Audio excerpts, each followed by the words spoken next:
This episode of The State of the Nation is brought to you by Pace Car Rental. Support them by renting a car, use their website, and our special code SONA, S-O-N-A, and get a discount off the next car hire. Today we're going to be speaking to Helen Zille about her mayoralty campaign for the city of Johannesburg, as well as the government of national unity and a couple of other issues which affect all South Africans. So without any further ado, let's speak to Helen Zille.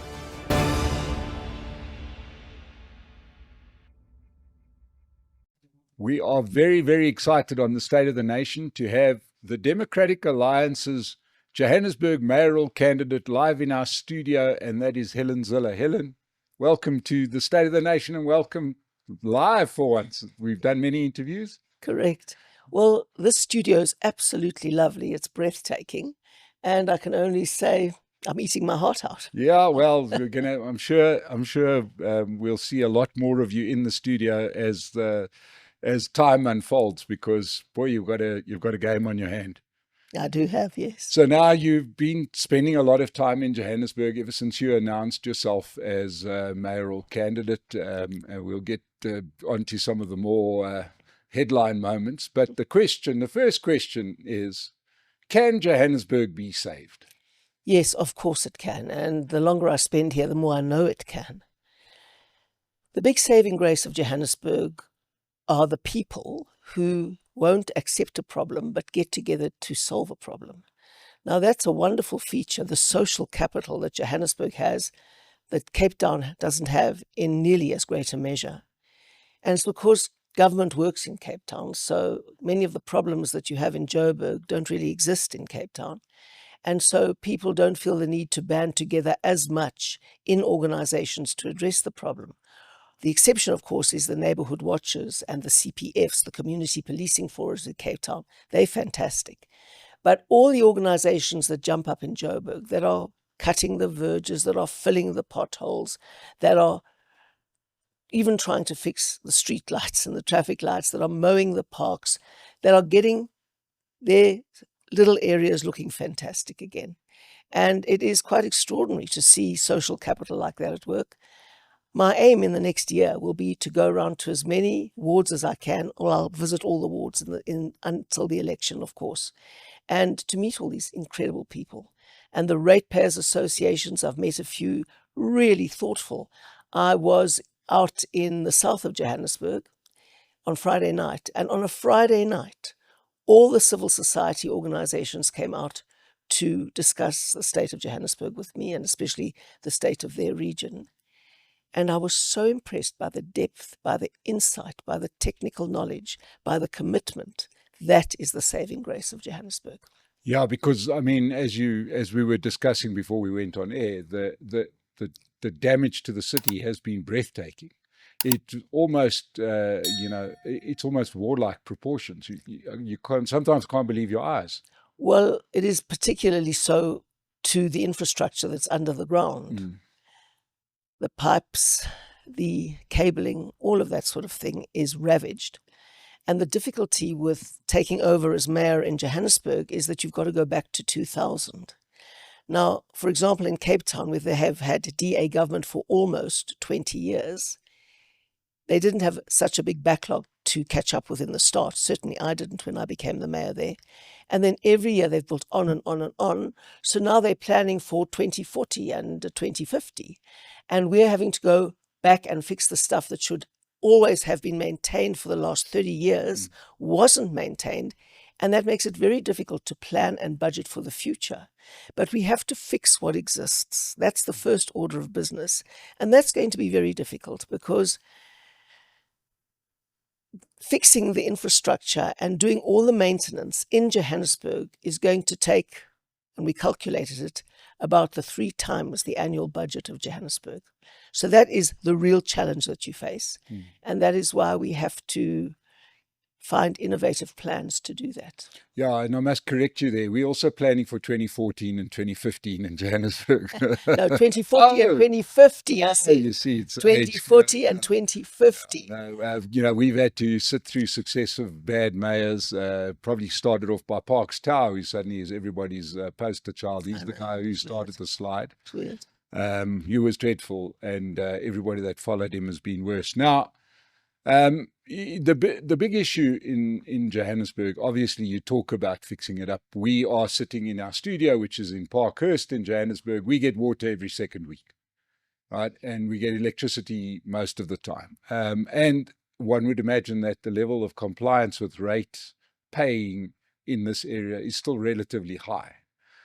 How does one sell this repair process to people like myself that have been paying rates for no services? Well, what we have to tell people is this is the state of play. You talk about the state of the nation. We have to talk about the state of Johannesburg with brutal honesty.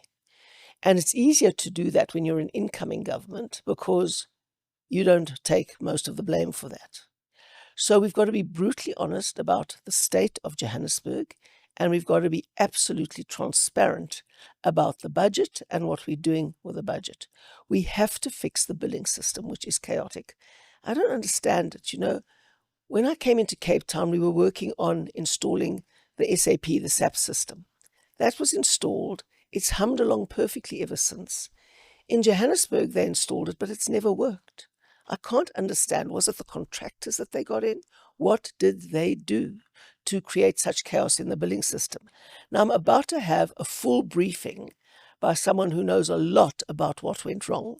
And of course, in the year ahead, I'll be having these in-depth briefings. I'm taking copious notes. I read the notes afterwards. I interrogate them with other people, and I get some clear idea of what is happening and what is going wrong. So the billing system is chaos, and that creates fury amongst people.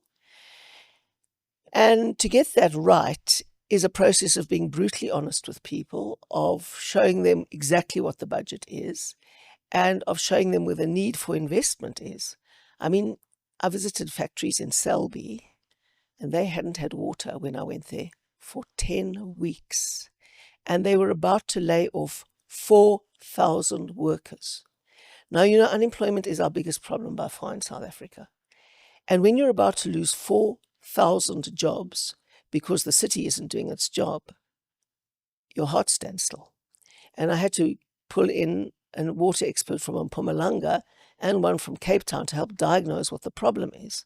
But the main pipe that feeds that area is so broken that it's going to take an entire replacement, as I understand it. And you can replicate that all over the city. So we've got to be absolutely open. And if I become the mayor, and I hope that I do, because I want to give this my very best shot, I will do a short video every week to explain to people exactly what we've done this week, what the challenges are, and where we're going. And I will have Facebook Lives or open houses on the budget process, on the IDP process. Absolute transparency is what we need, including the Auditor General's report. Yeah, well, we can't even get the mayor in for an interview, despite I don't know how many invitations. But my hair does stand on end when you start talking about the billing system, because I understand what a crisis it is. But we've lived through 2 DA mayoralties. And in both cases, it seems like their first go-to position was to go to back of house to try and fix up these billing systems, etc., while the potholes didn't get fixed, while the street lights didn't get fixed.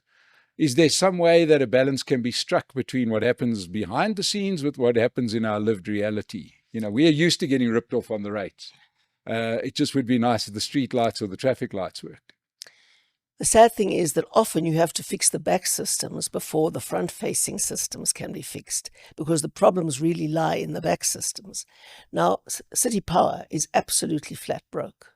City Power is in the red by over 16 billion rand, and it'll cost many times that to fix the backlog of maintenance. City Power was completely looted. It was the mini Eskom that they created in Johannesburg. And in principle, entities are supposed to work. They're a very good idea. I spoke to the person who conceptualized this idea in Johannesburg, Ketso Gordon, and he explained the idea behind it, and it makes a lot of sense. In Cape Town, or in the Western Cape government, we did a lot of that, and we handed functions to entities that gave us a lot of efficiency gains because they weren't caught up in the red tape of government. But of course, they were staffed by experts. They were staffed by very honest people who weren't looking at opportunities to loot. And the problem is entities only work when you have experts and honest people working on them. We have a very useful set of entities in the Western Cape for agriculture, for example, which is a huge economic sector in the Western Cape. Well, the Free State, under Ace Magashule, tried to replicate that in an entity called Agri-Delight. And what did they promptly do? They promptly tried to siphon off a whole lot of money to buy Jacob Zuma a herd of cattle. Now, when you have people who see this as a channel to loot without the checks and balances, you're going to get city power. You're going to get some of the entities in Joburg as a result. They're not all terrible. They're not all terrible. I think Pick It Up is working reasonably well. And certainly the theatre and the market got clean audits, which is great. But most of them have been used as looting channels. Most of them have been used to manipulate and to get in cadres of the ANC or the EFF into key positions. It's quite stunning to listen how a transparent and procedure-driven selection process degenerates into the capacity to maneuver favored cadres into those positions, and then the looting starts. And that is the big problem. Entities are actually the easiest to fix because boards can be dissolved and performance management can be put in place effectively and efficiently by really good people on the boards. So I do think concessioning offers a really good strategy to fix the city more quickly than if we had to rely on what has become an employment bureau for the ANC, which is the internal departments of the city of Johannesburg. Now, Helen, your very candidacy seems to have, I think there's a shroud of controversy that follows you. Of course. I'm reminded of that Snoopy friend of Snoopy's where the dirt cloud follows him, right? Controversy. Linus, that was Linus, right? The controversy follows you. And there's been a number of things. So let's deal with some of them. Sure. Let's start off with the one they're going to start with, your age. Okay. I know that there's nothing we can do about our age, but you get 74-year-olds and 74-year-olds. Absolutely. Do you think that you are, for the benefit of the people watching it, I know my answer, I'm satisfied with the answer. Do you think you still have the energy? Because my Lord, I did interview Mpopolazzi when she was the mayor and she looked spent, okay, with the fight, and she's considerably younger. Do you think that, if people put their trust in you, that you'll be able to see it through? Well, I certainly think so. My health has generally held up very well over this period. My throat is often a problem, but that is because I've got rhinitis and it's not a chronic sickness at all. I'm full of energy. I have been since I was born, and my poor mother was nearly driven into an early grave because of the energy that I had. And I feel as full of energy today as I did back then. I'm really blessed with genetics that take the women into our family to very extreme old ages, over 100. And certainly to the very late 90s. And I don't know whether I'll be blessed with that level of old age, but I'm certainly blessed with a lot of energy, a lot of motivation, a lot of drive.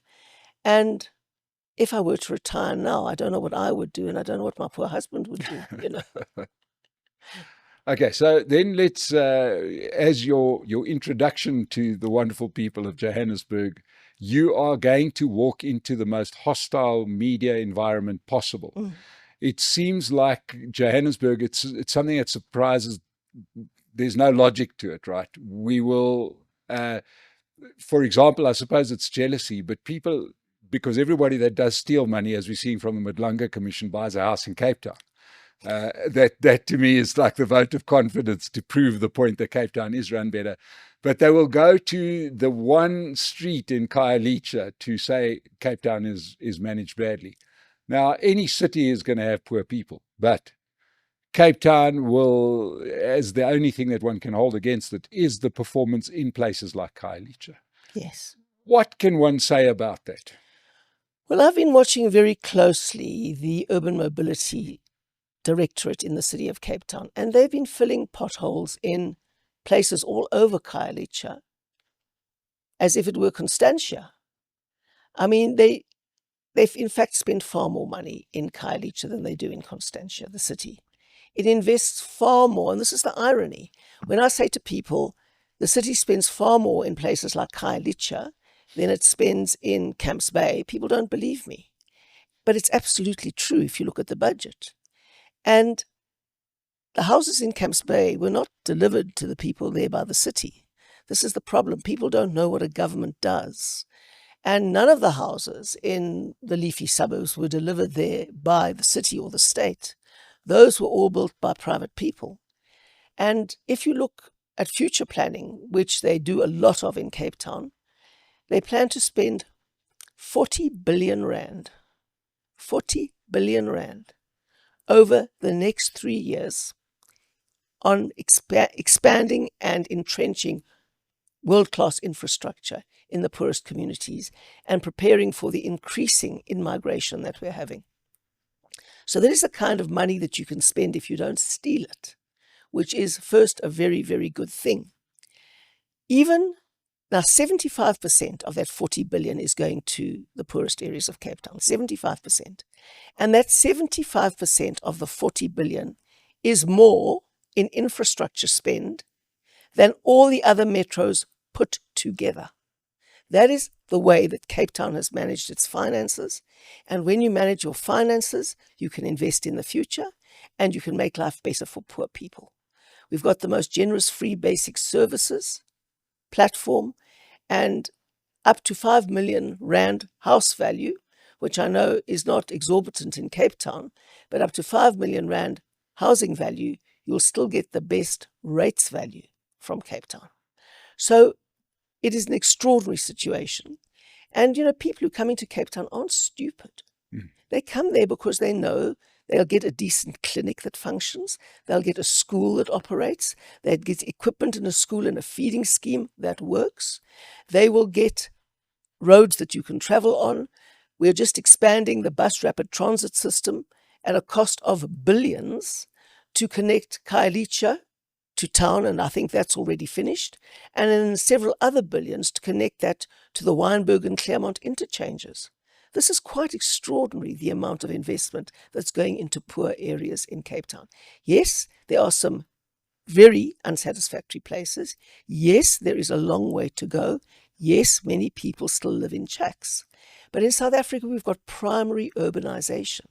We've got rural people living a rural life centuries away from a modern urban conurbation.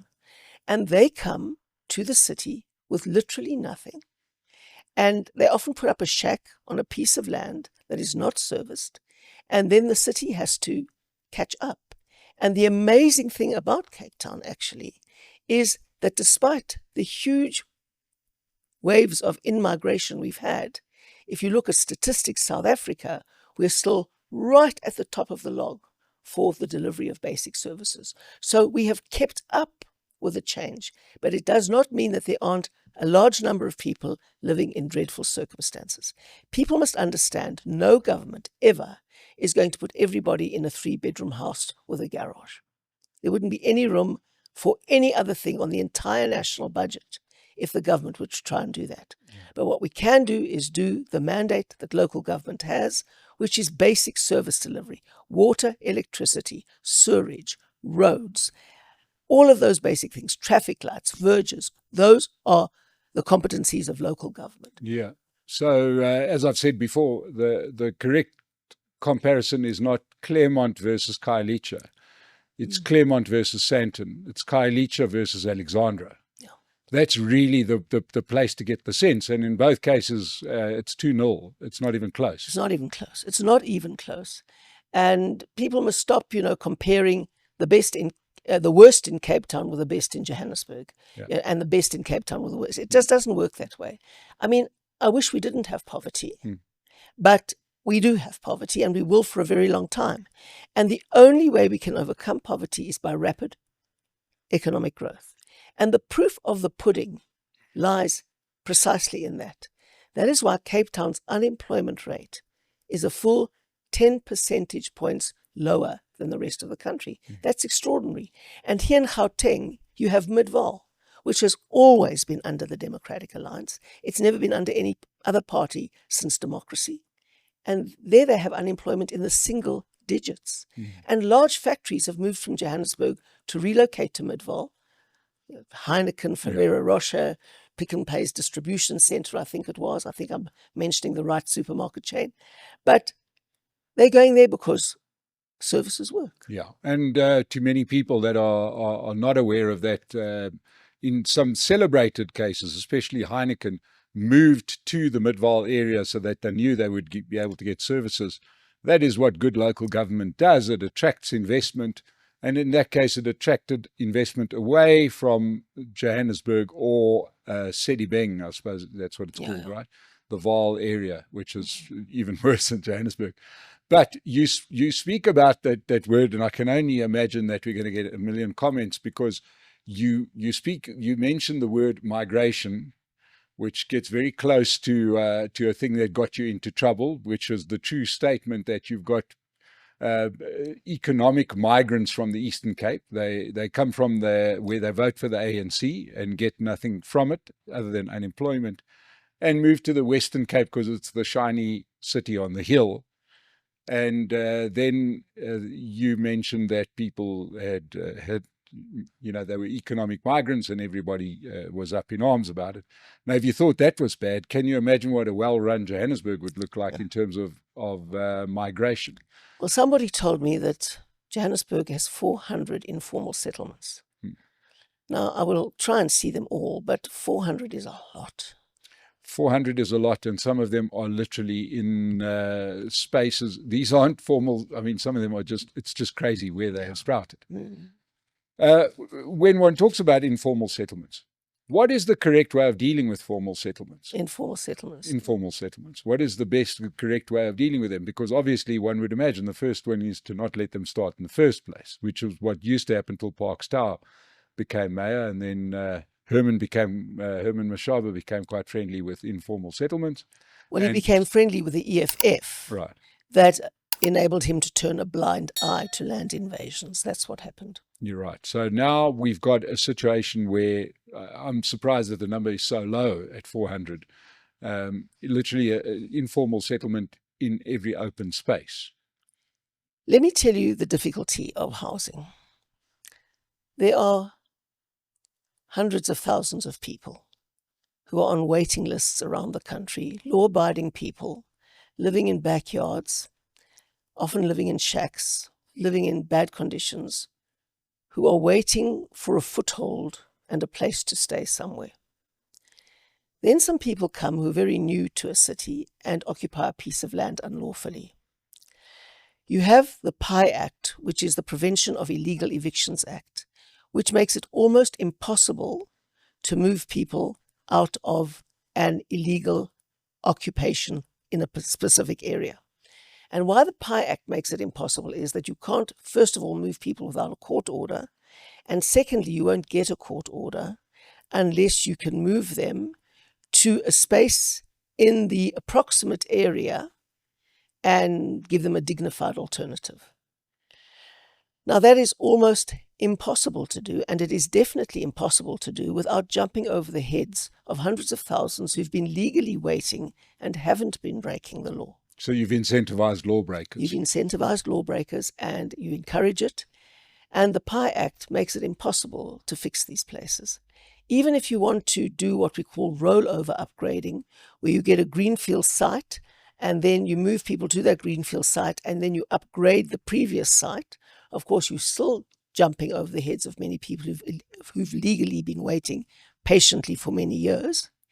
And the minute you move people out, other people move in, which is not the people who've been moved out. And the minute somebody moves into a shack and puts a mattress down, that's considered a place that a person cannot be removed from. So that act is making it impossible to get a viable housing policy on the table. We've got an amendment to that act before Parliament, but of course the other parties have been pushing back against it very hard. And until we can prevent illegal occupations and land grabs, for so long it'll be impossible to get ahead of the housing conundrum. Now, you mentioned the PI Act. There's a wonderful documentary that somebody who's been on the show, Joe Emilio, did on his podcast, which I would ask everybody to watch, which is a land invasion that took place in Cape Town at the raceway, I think in Brackenfell. Yes. Where literally it was a racetrack and it was invaded, and within no time it was impossible to evict it. It's now a squatter camp. And the city can do nothing about it. Nobody could stop it from happening. Please, if anybody wants to know what Helen Zille is talking about, go and have a look at Joe Emilio's channel. You'll see exactly what we're talking about. Helen, you mentioned Parliament. So we just want to switch tack now, because a lot of what you want to achieve is not going to be possible unless you remove bad law like the PI Act. Now, you are in government, right? You have an overwhelming majority in government. About 70% of the vote vests with your government of national unity. Your partners, the people you got into bed with, the ANC, surely they would be amenable to removing some bad legislation like, let's say, the PI Act. Where's the problem? There's sensitive discussions around that, and I think there is a big acknowledgement about the crisis that the PI Act is causing. The biggest problem that we face is the state of the ANC and the internal divisions in the ANC. There are many people in the ANC, including Paul Mashatile, who would rather be in a coalition with the ANC and with the EFF and MK. And there are others who believe that it's more likely that we'll get South Africa on its feet by bringing us in. And the ANC is riven by that factionalism, and that's only one part of it. And every step they take, they're not really worried so much about the opposition, they're worried about their own internal resistance. Very clear example in Johannesburg, they can't get their regional elective conference held because between Suku and Morero, because they're too internally divided even to have an elective meeting in Gauteng. I have no doubt there are many people, and I do know there are many people in the ANC who believe the PI Act, as it's been interpreted by the courts, is a complete disaster, which says if someone puts up a shack in the middle of the night and you find him in there in the morning, you cannot remove that shack, and you have to then go to court to get an eviction order. And then not only that, you have to provide an alternative accommodation that is dignified, near to the place where he may have a very undignified shack. And obviously that's unachievable. So I think there are many people in the ANC who realize what's happening to many ANC-run cities as a consequence of that. Yeah. And they recognize there's a real crisis on their hands. On the other hand, there are those who are saying, you're selling out to the DA and this sort of thing. So the big problem is that the ANC is in total chaos. It's riven by factionalism. President Ramaphosa holds on to power by the skin of his teeth. He's got people plotting around him all of the time. And they've got no viable systems, structures, and processes whereby they can determine these things. I mean, you just saw recently this last week when they were trying to choose a city manager in Johannesburg. Again, they couldn't choose one because they were riven by factionalism in the ANC.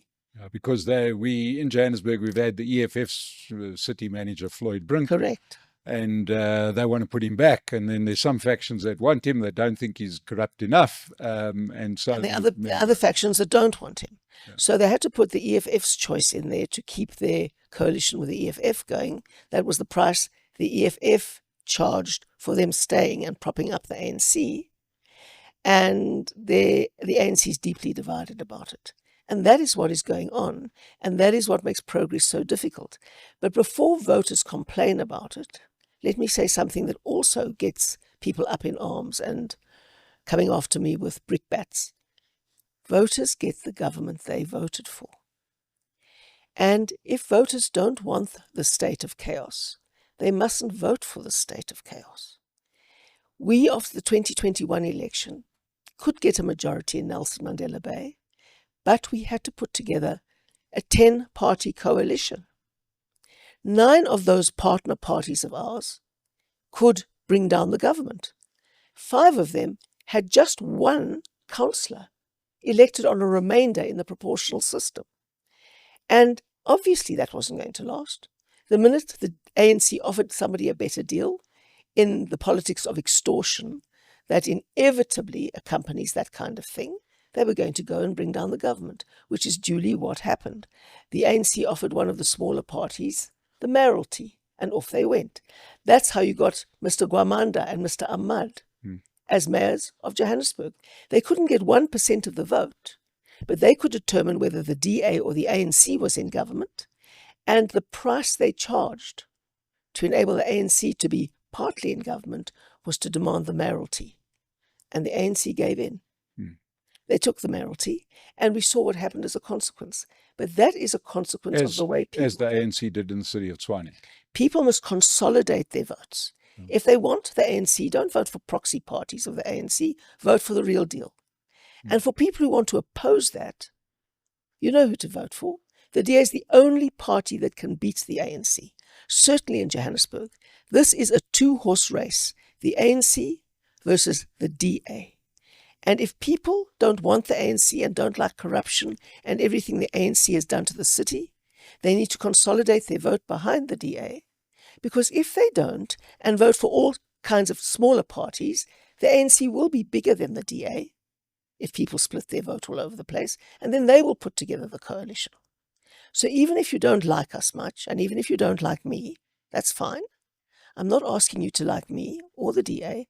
I'm asking you to love Joburg. That's what this is about. And if you look at any party with a track record in government, in fixing things, in getting things done, well, your choice is simple, surely. Now, I want to go back to some of the national issues which play out in a place like Johannesburg. I'm confused because we explained, and you explained to us the PI Act. Now, ever since you announced your candidacy, please do it every Monday if you don't mind. We've suddenly got some services being provided or some effort. I'm not sure if it's the Helen Zille effect or the G20 effect, but suddenly we do have the odd traffic light being fixed up. One of the things that happened to my dismay is the removal of some of these informal settlements by the Johannesburg Council. Under what legislation are they removing people if you can't remove people in Cape Town from the Brackenfell racetrack? Well, that's the irony. You see, we are held very firmly to the law by every NGO in Cape Town. I'm always interested that they always set up in Cape Town where they can live the good life and then virtue signal everywhere by making sure the city can't do what it takes to progress. So we abide by the law. But in Johannesburg, when they do illegal evictions like they have done, as you say, and the matter goes to court as it has done, and it is ruled unlawful, the people are not only allowed to go back, but the city has to pay them compensation. And I think the amount I read in the newspaper for that illegal eviction that the city undertook in Joburg was that they had to compensate each shack dweller 4,000 rand to compensate for the materials they'd stolen. And you can do things unlawfully, but then you pay the price later when people take you to court. And the price that Joburg is paying now is huge. So it took us a long, long time after COVID to get people off the streets in Cape Town. But we worked meticulously through the law. Eventually we got a court order. We got agreement on the court on what dignified alternative accommodation for a period of time would mean. And then we could get people off the streets. Okay, so what's going on at the moment here, quite simply, is against the law. It's against the law. Does that help the case of getting this bad law altered? Well, I think it makes the ANC realize more and more how terrible this law is. Because when they say we can't have this place invaded, then they try and remove people who've illegally invaded, and then they end up not only having to move them back, but paying them compensation because of this law. Now, I'm not asking for people to be badly treated and knocked off the streets and stuff. No, I'm not. But you cannot have people occupying private land or state land, and especially not public open spaces, at their will. Yeah. Helen, I wanted to stick with because you still have a national government footprint in your own capacity. You're still very senior within the Democratic Alliance. You mentioned earlier that the city of Cape Town's got a lower unemployment rate. Johannesburg has absolutely hemorrhaged business and money and skills, and one just has to go and look at the number of stores that are open or not occupied, the number of factories that are not occupied, etc. Businesses fleeing Johannesburg as fast as it possibly can. Part of the sell of the government of national unity, or certainly of the DA's inclusion with the ANC, was the fact that it would help the economy in some way, that this would be, would stop the doomsday coalition. What became of that dream? Because one looked at it from the outside, one can barely see any impact that the DA has made on economic policy. Well, what it took 30 years to break isn't going to be fixed in a year. You remember the GNU is just over a year old now. So that should be clear. All of the things that we are doing add up to a contribution to economic growth as they are implemented. And certainly as we win more and more power, we can add many new strings to our bow. Let's look at Home Affairs. The visa regulation streamlining has given an unbelievable boost to our tourism industry. And of course, the Western Cape has benefited most from that. But it has been extraordinary how many jobs that's created. That's one of the reasons why the Cape Town economy is booming. John is currently in China signing agreements for the export of our fruit and agricultural products, which is a fantastic boom to our farming sector, especially given that we have lost favored status by the United States in AGOA and given the tariffs that Donald Trump is imposing. So John is going all over the world finding substitutions for that export market, which is critically important. In the public works portfolio, Dean is doing an amazing job of getting rid of the construction mafia. Now, if you can get rid of the construction mafia, many more people will be prepared to invest in construction and building, because currently those things grind to a halt because the construction mafia arrive on your site and say, we will blow this place up and you will be on the hit list if you don't employ our people and pay us protection money.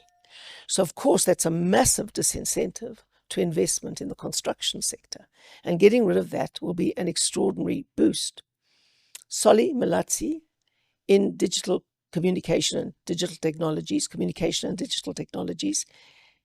is really doing sterling work on getting connectivity going and trying to fix the SABC and doing all of those things. And connectivity is a superhighway that we have to get right in South Africa in the 21st century if we want a growing digital economy, which we have to have.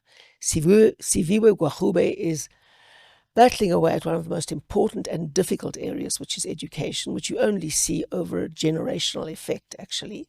So she's doing the deep underground digging to try and achieve that. And behind the scenes, we've got an enormous impact on various policies. So in the Department of Transport, they're agreeing with us that we have to concession rail. And we are getting closer and closer to a massive decentralization of policing functions to provinces that are capable of taking them on. And all the work we're doing behind the scenes in the policy environments are crucial. Dion George has just signed some very important international agreements around conservation. and around the illegal economy of our plants, fauna, and flora internationally. All of these things are happening, and they slowly add up to improvement over time. Of course, if we had the Department of Trade and Industry, it would be fantastic. We were going to get that, but the ANC kicked up too much of a fuss. And we're off the grey list now. And I'll tell you, somebody can take a deep bow for South Africa getting off the grey list is our Deputy Minister of Finance, Ashor Sarupin. He's doing the most extraordinary amount of work with international agencies and with the Treasury to get us on the right track in terms of finance. So all of these things are happening. They all add up. It's an exceptional harvest after only a year. And we build on that. We build on that. And the public must realize it. The public must realize that you don't break a state in a short order, and it's very, very difficult to build one. We are doing that step by step. Before we go into our next question, if John Steenhuisen should watch this anytime, John, please come on the show. I don't know what else I have to do. I know you're not very happy with me. Come along. I'll be very nice. I promise you. I'm sure you're a big guy. You can handle it. That's just my plea to John Steenhuisen or any of his minders that keep him off this show. It would be great to have you here. Whatever it is, you let bygones be bygones. Now, Helen, we've got commissions of inquiry into some of the most disgusting, despicable criminal activity. Killing old people in hospitals, denying hospitals of medicine, right? We haven't even got to the part where the government is complicit in the drug trade yet. It's coming, right? I want to know from you and with the Democratic Alliance, what more will it take for the Democratic Alliance to turn their back onto you talk about the doomsday coalition. The ANC is the doomsday, right? They are the people killing the most vulnerable in the country. We live in Johannesburg where Panyaza Lesufi and his merry men killed 144 old people and never apologized for it, right? What more must the ANC do before the DA says, tot hier en nie verder nie? Well, the most important question you must ever ask in politics is compared to what? Now, the DA can continue fighting very hard from inside the government. We haven't folded our arms and said, oh, now we're in government, we must defend the ANC. We've never done that. Look at our major new economic inclusion for all policy. That's a huge battle line with the ANC. We haven't been deterred from that because we're in a coalition with the ANC. We weren't deterred for fighting against VAT because we are in a coalition with the ANC. We continue fighting for our voters. And we've said from the beginning, our voters remain kings and queens. We fight for them and we represent them. And that's what we're doing in the government of national unity. But you say all of that, and it's true, what we're seeing in the Madlanga Commission, just as we saw in the Zondo Commission. Things that leave your jaw hanging open, that you cannot believe can actually happen in a constitutional democracy. But do you think it would be any better if the ANC was in a formal alliance and coalition with the EFF and MK? You haven't even seen looting if you don't know what the EFF and MK can get up to. They don't even talk about respecting constitutionalism and the rule of law. At least the ANC still has that rhetoric. The EFF and Jacob Zuma gave up on that long ago. And the question is, compared to what? Is it better for South Africa to have the DA in there? Or is it better for South Africa to have the EFF and MK in there? That's the choice. And that's the only choice. It's not, should the DA be doing coalitions with these wonderful, clean governing parties or with the ANC? If that was the choice, it would be clear. We would be with other wonderful, clear governing parties. But the choice is either the EFF MK with the ANC or the DA with the ANC. That is the choice. Comparing those two gives you the answer. Now, just as we head towards the close, in an absolute crazy moment of complete disrespect, President Cyril Ramaphosa fired Andrew Whitfield on really wafer-thin grounds. The only time I've ever seen him act quite quickly. To now, till this point, nothing seems to have been said about it by the DA. You know, I know there was the VAT thing, which was going to come anyway. Have you been living under a rock, Mike? I mean, we were so furious about that. We discussed exactly what to do about it. And at that time, Cyril Ramaphosa was trumpeting his national dialogue, which was dead important for him. It was the lightning conductor that was going to take attention away from the ANC's failures into this wonderful 1994 mood where we were all going to get together and this community of elders at the top, and we're all going to get talking about the future of South Africa. We actually, with one lever, brought that down. And that was our response to Andrew Whitfield.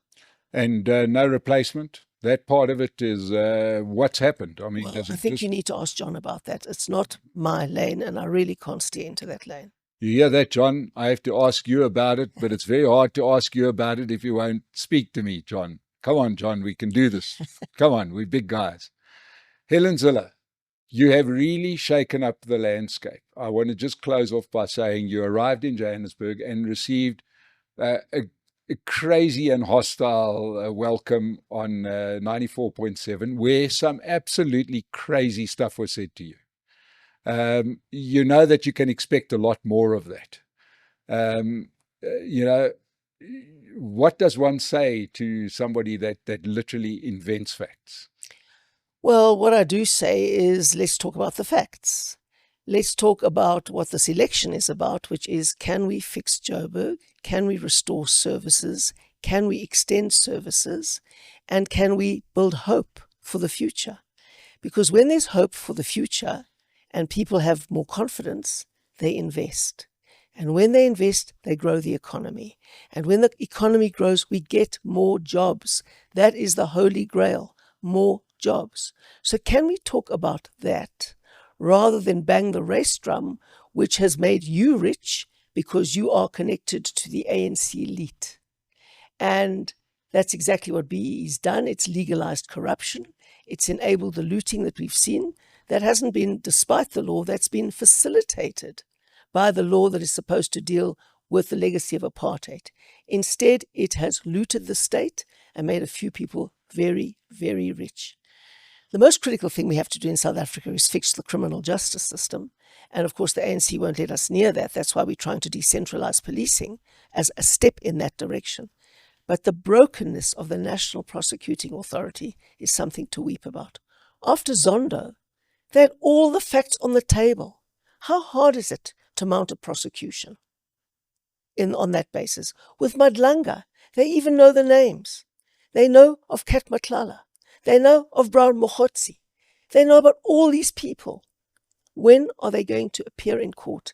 And over the weekend, in the Sunday Times, it's been suggested that a judge allegedly was paid a bribe to allow Kat Matlala to get bail.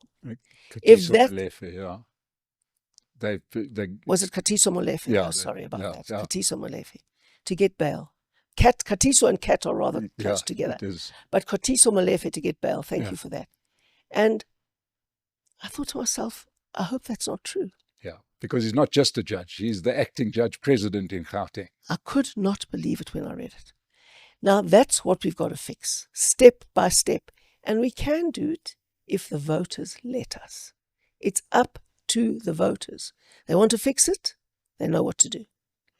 Well, voters of Johannesburg, for heaven's sakes, we can do better than this. I don't know if you want to live in a declining city. I don't. I'm sure that Johannesburg could do much better. Perhaps Helen Zille is the person that does it for us. She sure as hell did it in Cape Town. Helen Zille, thank you so much for coming into the studio. I hope it's the first of many trips to the studio. To everybody that joined us today, subscribe to the State of the Nation, support Pace Car Rental, and we'll see you again on the State of the Nation. Thank you for joining us.